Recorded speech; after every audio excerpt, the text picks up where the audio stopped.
പോയോ?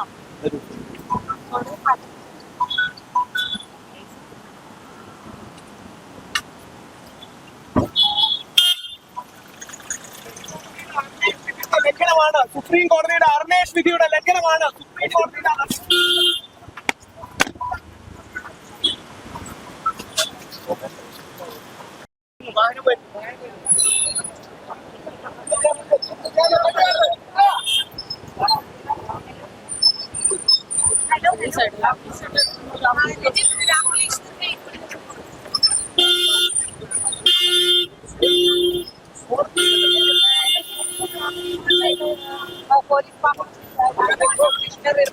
നമസ്കാരം. രാഹുൽ മാങ്കൂട്ടത്തിനെതിരെയുള്ള ലൈംഗികാരോപണ പരാതി, അതുമായി ബന്ധപ്പെട്ട് രാഹുൽ ഈശ്വറിനെ പോലീസ് കസ്റ്റഡിയിലെടുത്തതൊക്കെ നമ്മൾ കണ്ടു. വളരെ നാടകീയമായിട്ടുള്ള രംഗങ്ങളാണ് ഉണ്ടായിട്ടുള്ളത്. നമ്മളിപ്പോൾ ഇവിടെ സൈബർ സെല്ലിന്റെ മുന്നിലേക്ക് വന്നത് പോലും അത്തരത്തിലൊരു നാടകീയ രംഗമായിരുന്നു. അതായത് ഒരുപാട് പോലീസുകാർ ചീറിപ്പാഞ്ഞു പോകുന്ന സംവിധാനം, ഒരു വലിയ കുറ്റവാളിയെ കൊണ്ടുപോകുന്നത് പോലെയൊക്കെ തോന്നുന്ന സംവിധാനമായിരുന്നു. എന്തായാലും നമ്മളോടൊപ്പം രാഹുൽ ഈശ്വറിന്റെ വൈഫ് കൂടെ ചേരുന്നുണ്ട്. മാം, ഈ ഒരു അറസ്റ്റ് എന്താണ്, ഈ ഒരു അറസ്റ്റിന് ഭാഗമായിട്ട് തോന്നുന്നത്? നടപടികൾ അവര് ഇന്നലെ വീട്ടിൽ വന്നിട്ട് അറസ്റ്റ് ചെയ്തതാണ്. ആദ്യമെല്ലാം ബെയിലബിൾ ഒഫൻസ് ആയിരുന്നു. അത് കഴിഞ്ഞിട്ട് ഒരു നോൺ ബെയിലബിൾ ഒഫൻസും കൂടെ ചേർത്തിട്ടുണ്ട്. അപ്പൊ ഇന്നലെ പിന്നെ ഡീറ്റെയിൻ ചെയ്തിട്ട് ഇന്ന് വീട്ടിൽ വന്ന് ലാപ്ടോപ്പ് സീസ് ചെയ്തു. അപ്പൊ ലാപ്ടോപ്പ് എന്നിട്ട് ഇപ്പം അറസ്റ്റിലാണ്. അപ്പൊ ഇനിയിപ്പോ വൈകുന്നേരം 3:30 ആകുമ്പോഴത്തേക്കും കോടതിയിൽ സമർപ്പിക്കും. എന്നിട്ട് അവിടുന്ന് നമ്മൾ ബെയിലിന് ശ്രമിക്കണം. അറസ്റ്റ് പ്രതീക്ഷിച്ചിരുന്നു അല്ലെങ്കിൽ ഈ ഒരു അറസ്റ്റ്? ഇല്ല, പ്രതീക്ഷയില്ലായിരുന്നു. കാരണം അറസ്റ്റ് ചെയ്യേണ്ട കാര്യങ്ങളൊന്നും ചെയ്തിട്ടില്ലല്ലോ. അപ്പൊ ഈ പറഞ്ഞിരിക്കുന്ന കാര്യങ്ങളൊക്കെ തെറ്റാണ്. എന്ന് വെച്ചാല് പെൺകുട്ടിയുടെ പേരും മുഖവും വെളിപ്പെടുത്തി എന്ന് പറയുന്നത് തന്നെ പച്ചക്കള്ളമാണ്. അങ്ങനെ ഒരു സംഭവം ഉണ്ടായിട്ടില്ല. അപ്പൊ അത് നിലനിൽക്കില്ല എന്ന് മനസ്സിലായപ്പോ പിന്നെ ഒരു നോൺ ബെയിലബിൾ ഒഫൻസ് ചേർത്തു. അതും ഈ പറഞ്ഞ സെക്ഷലി കളേർഡ് റിമാർക്സ് എന്നുള്ളൊരു 75(1) ആണ്. പക്ഷെ അതും സത്യത്തിൽ രാഹുൽ ചേട്ടൻ പറഞ്ഞിട്ടുള്ളതല്ല, വേറൊരാള് പറഞ്ഞതിനെ രാഹുൽ ചേട്ടൻ കോട്ട് ചെയ്തതാണ്. അപ്പം ഇങ്ങനെ ഓരോന്ന് ചേർത്ത് അവർ ഇത് ചെയ്യാൻ എനിക്ക് തോന്നുന്നു വെച്ച് കഴിഞ്ഞാല് ഓവറോൾ നമ്മുടെ സമൂഹത്തില് സ്ത്രീ എന്ത് പറയുന്നു എന്നുള്ളതിന് മാത്രം ഒരു വാല്യൂ കൊടുക്കുന്ന ഒരു സമൂഹമാണ്. അപ്പം ഇതുകൊണ്ട് തന്നെയാണ് ഇത്തരത്തിലുള്ള വ്യാജ പരാതികൾ വരെ ഇപ്പൊ ഞങ്ങൾ എത്ര ഇതിന്റെ പിന്നാലെ ഓടുന്നു. അപ്പൊ ഇങ്ങനെയുള്ള പ്രശ്നങ്ങൾ അവോയ്ഡ് ചെയ്യാൻ വേണ്ടി തന്നെയാണ് മെൻസ് കമ്മീഷന്റെ ആവശ്യമുണ്ടെന്ന് എപ്പോഴും പറയുന്നതും. പിന്നെ എനിക്കും 2 ആൺകുട്ടികളാണ്. നാളെ അവർക്കെതിരെ എന്തെങ്കിലും ഇതേപോലെ ഭാവിയിൽ വന്നാലും അപ്പോഴത്തേക്കും ഇത് നല്ല സ്ട്രോങ് ആയ ഒരു അസോസിയേഷൻ ആയിട്ട് ഈ മെൻസ് കമ്മീഷൻ വരണം. കാരണം ഞാനൊരു സ്ത്രീയാണ്. അപ്പോൾ നാളെ സ്ത്രീകൾക്ക് തീർച്ചയായിട്ടും എല്ലാ പരിഗണനയും കൊടുക്കണം. പക്ഷെ ഇത്തരത്തിലുള്ള കളവ് ചേർത്തിട്ടുള്ള പരാതികൾ വരുമ്പോൾ യഥാർത്ഥത്തിൽ വിഷമവും പീഡനം അനുഭവിക്കുന്ന സ്ത്രീകളുടെ പരാതിക്കും പ്രാധാന്യം കുറയുകയാണ്. അപ്പൊ ശരിക്കും പറഞ്ഞാൽ ഇങ്ങനെ ഒരു നിയന്ത്രണം പുരുഷന്മാർക്കും സ്ത്രീകൾക്കും ആവശ്യമാണ്. രണ്ടുപേരുടെയും നല്ലതിന് തന്നെയാണെന്ന് ഞാൻ പറഞ്ഞു.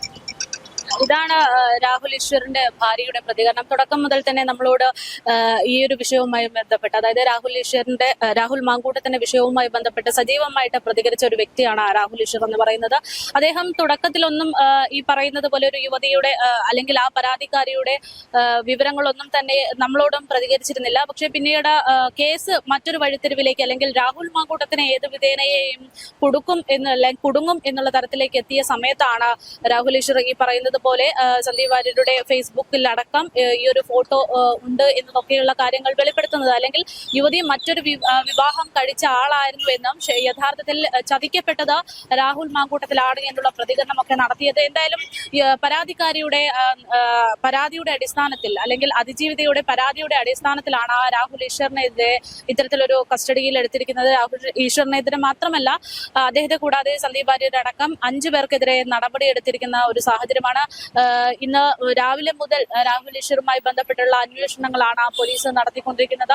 രാഹുൽ ഈശ്വറിന്റെ വീട്ടിലേക്ക് കയറി ചെല്ലുന്നു, അവിടെ നിന്ന് അന്വേഷണങ്ങൾ നടത്തുന്നു, ലാപ്ടോപ്പ് അടക്കമുള്ള കാര്യങ്ങൾ പരിശോധിക്കുന്നു എന്നുള്ളത് തുടങ്ങി മണിക്കൂറുകൾ നീണ്ട അന്വേഷണം, ചോദ്യം ചെയ്യലൊക്കെയാണ് ഇപ്പോൾ തുടരുന്നത്. നമ്മളിപ്പോൾ നിൽക്കുന്നത് സൈബർ സെല്ലിന് മുന്നിലാണ്. ഇവിടെയും ഈ പറയുന്നത് പോലെയുള്ള അന്വേഷണങ്ങൾ തുടരുകയാണ്, ചോദ്യം ചെയ്യൽ തുടരുകയാണ് എന്നുള്ളതാണ് വിവരം. എന്തായാലും ഈ വിഷയവുമായി ബന്ധപ്പെട്ട നിർണായകമായിട്ടുള്ള ഒരുപാട് കാര്യങ്ങൾ ആണ് ഇപ്പോൾ പുറത്തു വന്നുകൊണ്ടിരിക്കുന്നത്. പക്ഷേ ഇത്തരത്തിൽ പോലീസ് കസ്റ്റഡിയിൽ എടുക്കുന്നതടക്കം ഉണ്ടായിട്ടും തന്റെ നിലപാടിൽ നിന്ന് ഒരു തെല്ല് പിറകോട്ടില്ല എന്നുള്ള തരത്തിലാണ് രാഹുൽ ഈശ്വറിന്റെ പ്രതികരണം. താൻ പറഞ്ഞതിൽ യാതൊരു തെറ്റുമില്ല, തന്നെ ഈ പറയുന്നത് പോലെ അറസ്റ്റ് ചെയ്യേണ്ടെന്ന യാതൊരു ആവശ്യവും ഉണ്ടായിരുന്നില്ല, കള്ളപ്പരാതിയുടെ അടിസ്ഥാനത്തിലാണ് ഇത്തരത്തിലൊരു അറസ്റ്റ് അടക്കം നടന്നിരിക്കുന്നത് എന്നുള്ള നിലപാടിൽ ഉറച്ചു നിൽക്കുകയാണ് രാഹുൽ ഈശ്വർ. എന്തായാലും രാഹുൽ മാങ്കൂട്ടത്തിന്റെ വിഷയം, പരാതി, അത് വളരെ നിർണായകമായിട്ടുള്ള ഒരു വഴിത്തിരിവിലേക്ക് തന്നെ പോയിക്കൊണ്ടിരിക്കുന്നു എന്ന് പറയാതെ വയ്യ. തദ്ദേശ തെരഞ്ഞെടുപ്പ് അടുത്തുകൊണ്ടിരിക്കുന്നതിനിടെയാണ് ഇത്തരത്തിലൊരു വിവാദം ഉയരുന്നത് എന്നുള്ളത് കൂടെ ഏറെ പ്രധാനപ്പെട്ട ഒരു വിഷയമാണ്. ശബരിമല പോലുള്ള നിർണായകമായിട്ടുള്ള പല കേസുകളും ഇതിനിടയിൽ ചർച്ച ചെയ്യപ്പെടാതെ പോകുന്നു എന്നുള്ളത് നമുക്ക് പറയാതിരിക്കാൻ വയ്യ. എന്തായാലും അതൊക്കെ ചൂണ്ടിക്കാണിച്ചുകൊണ്ടായിരുന്നു രാഹുൽ ഈശ്വർ ഈ വിഷയത്തിൽ നിർണായകമായിട്ടുള്ള വെളിപ്പെടുത്തലുകൾ നടത്തിയത്. അദ്ദേഹത്തിന്റെ യൂട്യൂബ് ചാനലിലൂടെയും മറ്റുമാണ് ഈ പറയുന്നത് പോലുള്ള കേസിനാസ്പദമായിട്ടുള്ള കാര്യങ്ങൾ പറഞ്ഞത്. യുവതിയുടെ ഐഡന്റിറ്റി വെളിപ്പെടുത്തുന്ന തരത്തിൽ അദ്ദേഹത്തിന്റെ യൂട്യൂബ് ചാനലിലൂടെ ഒരു പ്രതികരണം അദ്ദേഹം നടത്തി എന്നുള്ളതാണ് കേസിന് ആസ്പദമായിട്ടുള്ള പരാതിയിൽ പറയുന്ന കാര്യങ്ങൾ. എന്തായാലും അതിജീവിതയെ അപമാനിച്ചു, അല്ലെങ്കിൽ അതിജീവിതയിലേക്ക് പൊതുജനങ്ങൾക്കടക്കം എത്താൻ പറ്റുന്ന തരത്തിലുള്ള സൂചനകൾ രാഹുൽ ഈശ്വർ നടത്തി എന്ന പരാതിയുടെ അടിസ്ഥാനത്തിലാണ് ഇപ്പോൾ പോലീസ് രാഹുൽ ഈശ്വറിനെ കസ്റ്റഡിയിലെടുത്തിരിക്കുന്നത്. അതേസമയം സംഭവവുമായി ബന്ധപ്പെട്ട് രാഹുൽ മാങ്കൂട്ടത്തിനെതിരെയുള്ള അന്വേഷണവും ഊർജിതമാക്കിയിരിക്കുകയാണ് പോലീസ് എന്നുള്ള വിവരങ്ങളാണ് പുറത്തുവരുന്നത്. ഒരു ചുവന്ന കാറിൽ രാഹുൽ മാങ്കൂട്ടം ഈ പറയുന്നത് പോലെ പലയിടങ്ങളിലും സഞ്ചരിച്ചിട്ടുണ്ട്, പോലീസിന്റെ കൺവെട്ടത്തിൽ തന്നെ ഉണ്ട് എന്ന തരത്തിലുള്ള സൂചനകളാണ് പുറത്തുവരുന്നത്. കഴിഞ്ഞ ദിവസം തിരുവനന്തപുരത്ത് രാഹുൽ മാങ്കൂട്ടം എത്തിയിരുന്നു എന്ന വാർത്തകൾ പുറത്തു വന്നിരുന്നു. എന്നാൽ അത് പോലീസിനെ തെറ്റിദ്ധരിപ്പിക്കാൻ വേണ്ടി, രാഹുൽ മാങ്കൂട്ടം തിരുവനന്തപുരത്താണ് ഉള്ളത് എന്ന് തെറ്റിദ്ധരിക്കാൻ വേണ്ടിയിട്ട് വരുത്തി തീർത്ത കഥയാണ് എന്നതടക്കമുള്ള കാര്യങ്ങൾ പോലീസ് പ്രതികരിക്കുന്നുണ്ട്. എന്തായാലും പാലക്കാട് കേന്ദ്രീകരിച്ച് പ്രധാനമായിട്ടും രാഹുൽ മാങ്കൂട്ടത്തിന് വേണ്ടിയുള്ള തിരച്ചിലിലാണ് പോലീസ്. നിർണായകമായിട്ടുള്ള പല മൊഴികളും യുവതി നൽകി കഴിഞ്ഞു എന്ന് തന്നെയാണ് ഈ വിഷയത്തിൽ പറയുന്നത്. അതുകൊണ്ട് തന്നെ യുവതിയുടെ മൊഴിയുടെ അടിസ്ഥാനത്തിൽ രാഹുൽ മാങ്കൂട്ടത്തിനെതിരെ കേസ് ശക്തമാകാനുള്ള സാഹചര്യമുണ്ട്. ഈ ഒരു സാഹചര്യത്തിൽ ഇപ്പോൾ സൈബർ സെല്ലിന്റെ മുൻവശത്തടക്കം ഈ മെൻസ് അസോസിയേഷന്റെ ഭാഗമായിട്ട് വട്ടിയൂർക്കാവ് അജിത് കുമാർ, അതായത് മെൻസ് അസോസിയേഷന്റെ കേരള സ്റ്റേറ്റ് പ്രസിഡന്റ് വട്ടിയൂർക്കാവ് അജിത് കുമാർ അടക്കം പുറത്ത് കാത്തു നിൽക്കുന്ന ഒരു സാഹചര്യമാണുള്ളത്.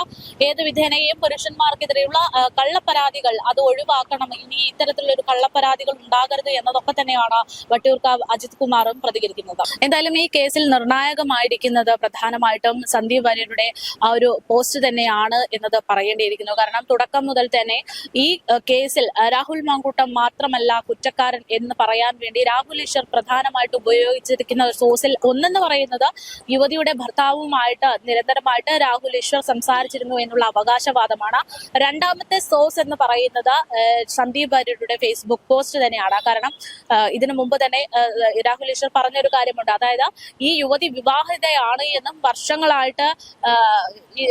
വർഷങ്ങൾക്ക് മുമ്പേ തന്നെ യുവതി വിവാഹം ചെയ്തു എന്നുള്ള കാര്യങ്ങൾ മറച്ചു വെച്ചുകൊണ്ടാണ് ഇങ്ങനെയൊരു നടപടിയിലേക്കൊക്കെ കടന്നത് എന്നും പറയാനുള്ള തെളിവായിട്ട് നിങ്ങൾ വേണമെങ്കിൽ സന്ദീപ് വാര്യരുടെ ഫേസ്ബുക്ക് പോസ്റ്റ് പരിശോധിച്ചാൽ മനസ്സിലാകുമെന്നുള്ള ഒരു പരാമർശം രാഹുൽ ഈശ്വർ നടത്തിയിരുന്നു. സന്ദീപ് വാര്യരും ആ ഒരു പോസ്റ്റിനെ തള്ളിക്കളയുകയല്ല ചെയ്തത്, അത് അംഗീകരിക്കുക തന്നെയാണ്. കാരണം സന്ദീപ് വാര്യർ പറയുന്ന ഒരു കാര്യമുണ്ട്, യുവതിയെ തനിക്ക് അറിയാമെന്നും യുവതിയുടെ വിവാഹത്തിന് താൻ പങ്കെടുത്തിട്ടുണ്ട് എന്നും പറഞ്ഞിട്ടുണ്ട്.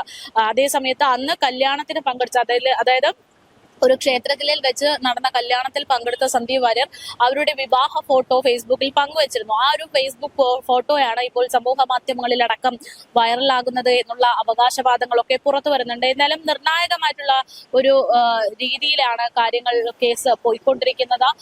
യുവതിയെ അപമാനിച്ചു എന്ന തരത്തിൽ ഇപ്പോൾ രാഹുൽ ഈശ്വറിനെ മാത്രമല്ല സന്ദീപ് വാര്യരുടെ അടക്കം പോലീസ് കേസെടുത്തിട്ടുണ്ട്. ഇവർക്കെതിരെ നടപടികൾ കൈക്കൊള്ളുന്നു എന്നുള്ളതാണ്. ഈ വിഷയവുമായി ബന്ധപ്പെട്ട നിരവധി പേരാണ് രാഹുൽ മാങ്കൂട്ടത്തിന്റെ വിഷയവുമായി ബന്ധപ്പെട്ട നിരവധി പേരാണ് രാഹുൽ ഈശ്വറിനെയും സപ്പോർട്ട് ചെയ്തും അല്ലാതെയും ഒക്കെ എതിർക്കുന്നത്. പക്ഷെ കേസിലേക്ക് ഈ നീതിയും ന്യായവും ഒക്കെ എല്ലാവർക്കും, സ്ത്രീക്കും പുരുഷനും തുല്യമാണ് എന്ന് പറയുമ്പോൾ ഒരു കേസ് നടന്നുകൊണ്ടിരിക്കുന്ന സാഹചര്യത്തിൽ അപ്പോൾ തന്നെ ഒരാളെ വിലയിരുത്തുകയോ അപമാനിക്കുകയോ ചെയ്യരുത് എന്നുണ്ട്. പക്ഷെ ഈ ഒരു കേസിൽ ഇങ്ങനെ ഒരു കേസ് മുന്നോട്ട് പോകുന്ന സാഹചര്യത്തിൽ ആ യുവതിക്കെതിരെ യുവതി തെറ്റുകാരിയാണ് എന്ന തരത്തിൽ ഒരു പരാമർശം നടത്തിയതാണ് പ്രശ്നമായിരിക്കുന്നത്. ആ യുവതിയുടെ ഐഡന്റിറ്റി മനസ്സിലാകുന്ന തരത്തിലൊരു കാര്യം പറഞ്ഞതോടെ കൂടെ ഇതൊരു വലിയ വിഷയത്തിലേക്ക് അല്ലെങ്കിൽ വിവാദത്തിലേക്ക് കടക്കുകയായിരുന്നു. ഇങ്ങനെ ഒരു യുവതിയിലേക്ക് എത്താൻ ഉതകുന്ന തരത്തിലുള്ള ഹിന്റുകൾ നൽകിയത് രാഹുൽ ഈശ്വരാണ് എന്നതാണ് ഇവിടെ യഥാർത്ഥത്തിൽ ഒരു വിവാദത്തിന് വഴിതെളിച്ചിരിക്കുന്നത്. എന്തായാലും സത്യം അതെന്നായാലും തെളിയിക്കപ്പെടും എന്നുള്ള ഒരു അവകാശവാദത്തിലാണ് രാഹുൽ മാങ്കൂട്ടം നിൽക്കുന്നത്. പക്ഷേ രാഹുൽ മാങ്കൂട്ടം എവിടെയാണ് എന്നതിന് ഇപ്പോഴും ഒരു ഉത്തരമില്ല. കോടതിയെ സമീപിക്കും, ജാമ്യം ലഭിക്കും എന്നുള്ള ഒരു വിശ്വാസം തന്നെയാണ് രാഹുൽ മാങ്കൂട്ടത്തിനുള്ളത് എന്നുള്ളതാണ് നിലവിൽ പുറത്തുവരുന്ന സൂചന. ഏതു വിധേനയും കോടതിക്ക് മുന്നിൽ താൻ തന്റെ നിരപരാധിത്വം തെളിയിക്കുമെന്ന് സമൂഹ മാധ്യമങ്ങളിലൂടെ രാഹുൽ മാങ്കൂട്ടത്തിൽ പറഞ്ഞിട്ടുണ്ട്. പക്ഷേ കാര്യങ്ങൾ നിലവിൽ പുറത്തു വന്ന റിപ്പോർട്ട് പ്രകാരം ഏകദേശം ഇരുകൂട്ടരുടെയും ഭാഗത്തുള്ള തെറ്റുകളൊക്കെ വ്യക്തമായി കഴിഞ്ഞു. ഇനി കോടതി വിധിയാണ്. ആ കോടതിയിലേക്ക് കേസ് എത്തുമ്പോൾ എന്തായിരിക്കും എന്നുള്ളത് തന്നെയാണ് കേരളം ഉറ്റുനോക്കുന്നത്.